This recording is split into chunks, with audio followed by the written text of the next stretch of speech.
सबको जय माता दी, जय अवसान बीबी। जो भी मेरे इस वीडियो को देख रहा हो उसकी सहस्त्र मनोकामनाएं पूरी करना। आज मैं आप लोगों को ये बताना चाहती हूँ कि अवसान बीबी जो है, इनकी पूजा हर मनोकामना को पूर्ण करने वाली होती है। अगर किसी का कोई कार्य नहीं बन रहा हो, किसी के बेटे की शादी विवाह, किसी को पुत्र नहीं है, किसी को धन की ज़रूरत है, किसी को नौकरी की ज़रूरत है, किसी प्रकार की कोई समस्या है, तो औसान बीबी की मनौती मान लीजिए, मन्नत पूरी हो जाती है।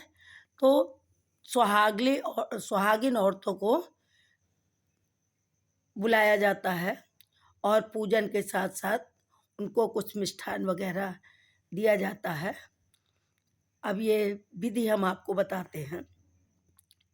इसकी विधि बहुत साधारण विधि है, किसी प्रकार की कोई विशेष सामग्री नहीं लगती है। सिर्फ चूड़ियाँ ली जाती हैं और बिंदी का पत्ता लिया जाता है एवं पूजन की सामग्री में हल्दी, चावल, सुपारी, पान, लौंग, मिष्ठान, जल, कलाई नारा, रुई और मिट्टी, गंगा जी की मिट्टी या साफ जगह की, जैसे हर जगह तो गंगा जी नहीं है, साफ जगह की मिट्टी ली जाती है। यही इसकी सामग्री होती है। लेकिन इसका नियम बहुत ही महत्वपूर्ण है, जानकारी ले लेना। इसका अब हम नियम बताते हैं कि ये कैसे व्रत किया जाता है और इसकी क्या विधि, क्या पूजन है, क्या इसकी कथा है। तो सबसे पहले आप यह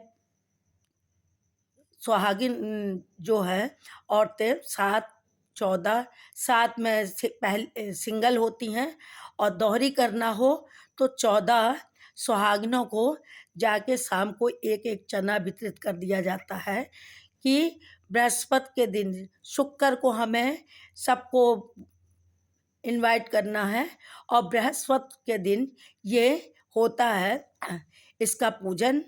और जो भी महिलाएं इसमें आएँ तो वो चाय पानी न करें, आके पूजन के बाद ही चाय पानी करें। तो उनको चना दे दिया जाता है और कहा जाता है कि हमारे घर कल सुहागले हैं और अवश्य आइएगा आप लोग। उसके बाद इसमें लाई, चना, गुड़ और मिठाई आप हो सके तो घर में साफ शुद्ध बना लीजिए, पेड़ा वगैरह। अगर नहीं बना पाती हैं तो फिर बाज़ार से साफ फरारी मिठाई लीजिए। अब सब सामान एकत्रित करने के बाद इसमें ये ध्यान रखना चाहिए कि जब हम लाई लेने जाते हैं तो वो भूंजने वाले को मालूम होता है, उसको बता देना चाहिए कि हम सुहागिन औरतों को खिलाने के लिए ले रहे हैं, तो उसमें वो नमक नहीं डालता है। तो सब हमको सवाया करना है, 2.25 किलो या 3.25 या 5.25। ये लड़की की शादी हो या लड़के की शादी, बहू आए शादी के बाद, तो ये सुहागलें ज़रूर खिलाई जाती हैं। और हमारे यूपी में तो इस सुहागलों की बहुत ही बड़ी प्रथा है कि सभी ज़्यादातर लोग बहू को आने के बाद या बेटी की शादी होने के बाद, जब बेटी आती है वापस, तो ये किया जाता है, सुहागलें खिलाई जाती हैं। औसान बीबी की बृहस्पतिवार के दिन पूजा होती है। अब हमको क्या करना है कि एक पटरा रख लें, विधि हम बता रहे हैं। एक पटरा रख लें, किसी भी चीज़ का पटरा हो, साफ़ सुथरा हो, और उसमें ऐपन पीस लें। ऐपन क्या चीज़ होती है? हल्दी और चावल मिक्स करके वो पीसा जाता है। नहीं अगर चावल पीसा है तो हल्दी को पानी में घोल लीजिए और उस पटरे पे 7 दूनी 14 लाइन बना लीजिए। ऐसे गोल गोल लाइन बनानी है और उसमें 7 मिट्टी के छोटे छोटे टुकड़े रख लेना है। एक दाहिने हाथ पे कलश रखना है, गौरी और गणेश जी रखना है और एक दीपक जलाना है। साफ जल में पानी रख के एक कलश बना लें। कलश बनाने के बाद में उसमें दीपक रख दें और गौरी गणेश सबसे पहले प्रथम गौरी और गणेश का पूजन करें, विधिवत पूजन करें। सब संपूर्ण सामग्री नाना प्रकार के जो भी आपके पास है वो चढ़ाएँ, दूर्वा अंकुरित दूर्वा चढ़ाएँ और उनको स्थान दें। कलश की पूजा करके कलश में दीपक जलाएँ और उनका आवाहन करें कि आइए कलश देवता विराजमान होइए, जब तक हमारी पूजा न हो आप हमारे यहाँ विराजमान होइए, पूजा संपूर्ण करिए। कलश जलाने के बाद में फिर जो हमने 7 मिट्टी के छोटे-छोटे टुकड़े औसान बीवी के नाम से रखे हैं, औसान बीवी की पूजन करें। पहले जल उनको समर्पित करें, जल समर्पित करने के बाद में हम उनको रोरी, चंदन, अक्षत, फूल, माला, मिष्ठान ये सब अर्पित करें।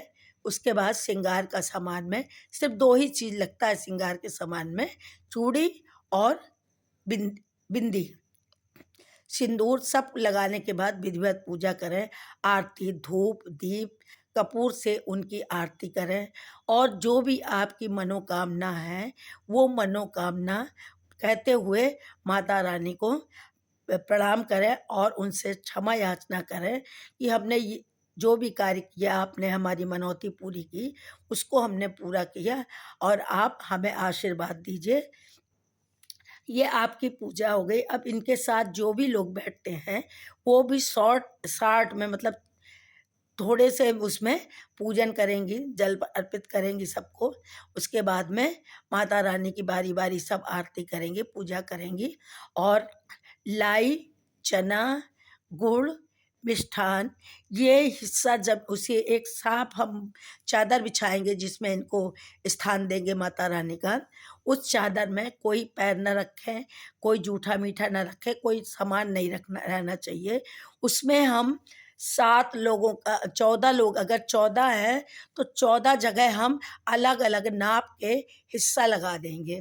कोई बर्तन पात्र ले लीजिए, कटोरी ले लीजिए, कोई भी चीज़ ले लीजिए, उससे पात्र में लेके और अंदाज़ से लगा दीजिए या बहुत से लोग तौल के भी रख सकते हो कि सवा-सवा पाव 1-1 लोगों को हो जाए, सब मिक्स इतना हो जाए। लगाने के बाद में 14 लोगों को लगाएँ और 14 सुहागने लेना है, एक जो होते हैं मनौती उनकी भाग नहीं लगाना है, उनका भाग जो लग बैठती हैं सुहागिन औरतें, वो उनको अपने हिस्से में से उनके झोले में डालेंगी। ये तो पूजन की विधि हो गई, पान लगवा लें, फिर उसके बाद सुहागन उसको लेंगी, लेने के बाद में जो भी उनका हक है, सब एक-दूसरे के आँचल में डालेंगी। जैसे दाहिने ने बाएँ को डाला, बाएँ वाली ने दाहिने को डाला, इसी तरह जोड़े से सब एक-दूसरे के आँचल में डालेंगी। उसके बाद में सब जो भी जिससे खाया जाएगा, खाना शुरू कर देंगी। इस प्रसाद का महत्व क्या है कि आपसे नहीं खाया जाता तो आप घर ले जाके पति को दे दीजिए, बेटे को दे दीजिए, बेटियों को नहीं देना है आपको। बेटियों को मत दीजिए और अगर नहीं खा पाती हैं, तो शाम को रात में नहीं रहना चाहिए, शाम को गाय को खिला देना चाहिए और वो पूर्ण फल मिलता है। अब इसकी हम आपको कथा सुनाते हैं, ये तो पूजन विधि हो गई। और इसका क्या है जैसे किसी को मनौती मानना है कि हमको बेटा हो जाए, पुत्र हो जाए, विवाह हो जाए या कोई भी हमारी नौकरी लग जाए, किसी तरह की कोई मनोकामना है, तो इसमें जो चना चढ़ाया जाता है कथा कहते समय गुड़ में चना जो छीला जो हुआ चना रखते हैं 7 चना, वो चना में से 1 चना उठा के और माता रानी औसान बीबी को ये मन्नत मान लें कि हमारी ये मनोकामना पूरी होगी, तो हम सुहागले खिलाएँगे। अब हम आपको कहानी बताते हैं और कहानी कह सुनने के बाद ही सब खाना शुरू करते हैं। पहले नहीं सब अपने आँचल में ले लेंगी और चना को छील के उसको चना को रख लेंगी हाथ में। अब कहानी हम सुनते हैं।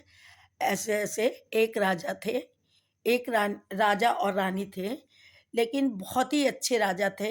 उनका राजपाट में सारे लोग प्रशंसा करते थे, सब कुछ था। उन्होंने बहुत से कुआँ, तालाब, बाग, बगीचे, बावली सब कुछ बनवाया। सारी प्रजा जो भी थी उनसे खुश रहती थी। प्रजा का कष्ट वो नहीं देख पाते थे, लेकिन उनके राजा साहब की एक भी संतान नहीं थी। तो सब लोग यही कहते थे कि हमारे राजा साहब को एक संतान हो जाए, लेकिन उनके संतान नहीं थी। बहुत से संत महात्मा आए, साधु आए और देखा, कहे राजा साहब आपके कुंडली में योग नहीं संतान का लिख रहा है। तो राजा साहब मायूस हो गए, बोले कि हाँ कोई बात नहीं है, मुझे मालूम है, कई लोगों ने बताया, कोई बात नहीं, हमारी प्रजा ही ये हमारी संतान होगी, अभी तो समय है, उसके बाद देखा जाएगा। एक दिन रानी देख रही कि राजा भी उदास रहने लगे, सारा महल उदास रहने लगा, प्रजा भी बैठ आती तो वही बात सब कहती हैं एक आपस में एक दूसरे को। रानी ने कहा ये सब सुनते सुनते दासी मेरा दिल घबरा गया है और आज चलो कहीं भ्रमण में चलते हैं। तो दासी ने कहा कि कहाँ जाओगी रानी साहब? कहे नहीं, आज कहीं हमको भ्रमण में ले चलो, हम यहाँ पे रहते रहते मेरा दिल उब रहा है और मन नहीं लग रहा है राजमहल में। ऐसे राजमहल सूना सूना है, ऐसे राजमहल में रहने से क्या है, चलो कुछ दिल को महसूस होने लगा उनको कि दिल को सुकून मिल जाएगा, यहाँ तो वही चीज़ सोचते रहते हैं।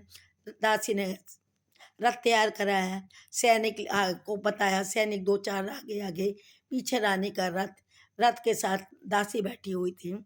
तो जब कही रानी और आगे चलो और आगे चलो, कहे रानी आप कब तक बाहर रहेंगी? कहे नहीं, मेरा दिल नहीं लग रहा, कम से कम राजमहल से हम थोड़ा निकले तो अच्छा लग रहा है।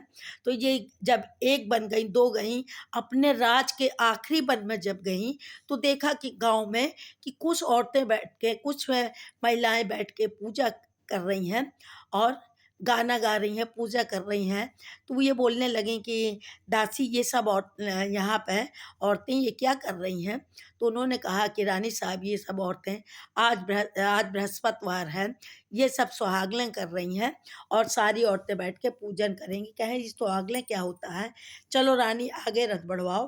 कहे नहीं रानी साहब वहाँ रथ लेके नहीं जाएँगे, इसलिए नहीं जाएँगे कि अगर आपको देख के कोई उठेंगी नहीं तो आपको ये लगेगा कि हमारी प्रजा हमारे सम्मान में आगे नहीं आई, हमसे मिलने नहीं आई।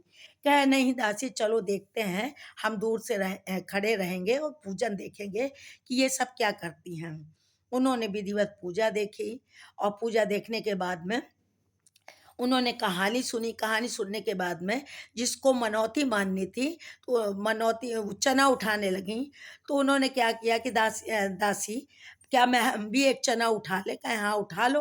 तो जाके वहाँ से एक चना उठाया और उनके आँख से आँसू निकलने लगे और माँ से इतनी करुणामय विनय उन्होंने की, रानी साहब ने, कि हे माता आपने सब कुछ मुझे दिया है, सब कुछ दिया, इतनी अच्छी प्रजा दी, राज दिया, पाट दिया, धन दिया, दौलत दिया, इतने राजा पति दिया अच्छा, एक पुत्र नहीं दिया, एक पुत्र के बिना पूरा शासन ही अधूरा है, पूरा राजपाट ही अधूरा है। ऐसा हम राजपाट लेके क्या करते जब एक संतान नहीं है? राजा के जाने के बाद कौन इस प्रजा का पालन करेगा, कौन देखेगा? एक पुत्र हमको दे दो। माता को दया आ गई और माँ प्रसन्न हो गई। माँ प्रसन्न होके उन्हें आशीर्वाद दिया। अब ये तो वो नहीं जान पाई कि माता ने हमको आशीर्वाद दिया। जैसे ही घर में आई, उनके 1 महीने के बाद में वो टहल रही थी, टहलते-टहलते बेहोश होके गिर गईं। वैद्य जी को बुलाया गया, राजा के पास खबर गई। राजा ने तुरंत वैद्य जी को बुलाया और वैद्य जी ने ये देखा, कहा रानी पैर से हैं, पैर भारी है रानी के। तो कहा रानी के पैर पैर भारी हैं? कहा हाँ, राजा के पास खबर गई। कहें क्या हुआ रानी को? कहें रानू के पैर भारी हैं। तो राजा साहब को विश्वास नहीं हुआ, लेकिन रानी साहब सुन के बड़ा खुश हुई। फिर उनकी देख रेख होने लगी, 9 महीने तक उनकी देख रेख हुई। एक पुत्र हुआ उनको, सुंदर सा